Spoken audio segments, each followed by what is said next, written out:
days away from Ron Paul. And I'm going to go after him hard, guys. This may be the last time he's ever on the show. I'm very upset at him. Hey, Ron? Yes. You broke my heart. How'd I do that? Big supporter of yours. Why'd you accept all the pork? Well, because it's like taking your tax credit. I take all my money back that I can get once the government takes it from me. But I never voted for an appropriation bill, so I've really never voted for one single penny of it. But if you don't ask for money back, you just give it to the president, and he spends it the way he wants. I happen to believe that Congress should allocate every single penny, not just a little bit here and there. And that's the reason. On principle, it should be the Congress's responsibility. And mine is to represent and ask, pass on the request from my district. So that's about all there is to it. They're all excessive. They're all unconstitutional. So the total amount and what they're doing is wrong. But giving it to the president and letting him spend it without congressional oversight, that's what we did with the TARP funds. That's how we got into trouble.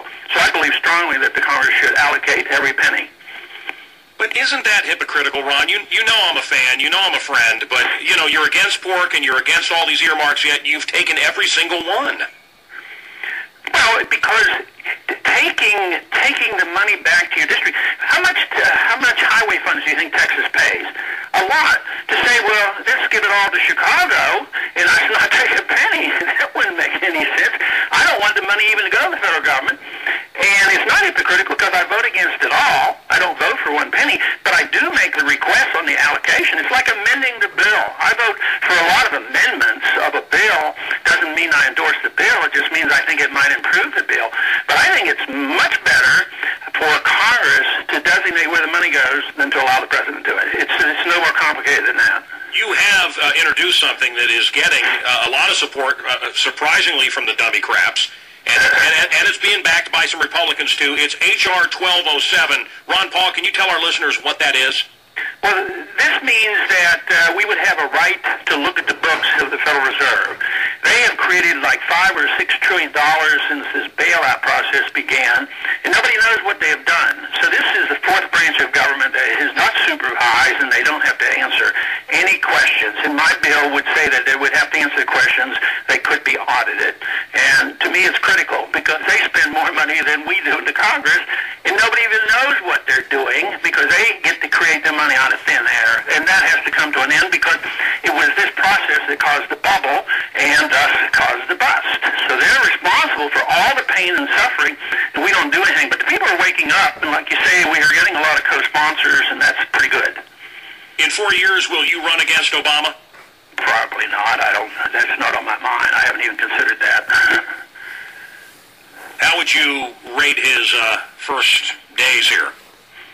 Better than the way the last administration was going, but I'm not overly confident that he's going to clean up the mess. I don't think he has the vaguest idea what free markets are like. I think he endorses everything the Fed does. I don't think he wants to stop the spending. And unfortunately, although he has made a few comments about foreign policy that I think he wants to do better, I don't think anything will change. I think the war is expanding. The war is getting bigger in Afghanistan and Pakistan.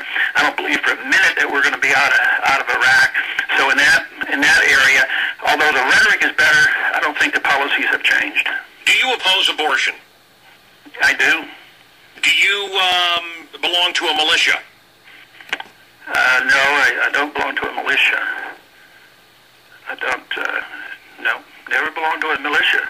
Don't have a gun. How do you think this communist health care that Pelosi or Nancy Pelosi and the rest of these people are going to push through, where do you think health care is headed? You're a doctor. Yeah, it'll destroy it. It's been on the down path now for 30 years, and once we got managed care, and that's been very, very destructive and caused the prices to skyrocket, and this will socialize the system. He probably won't get his whole package, but he's going to make it very, very expensive, and the quality of care is going to go down. There will be rationing. A lot of doctors will quit.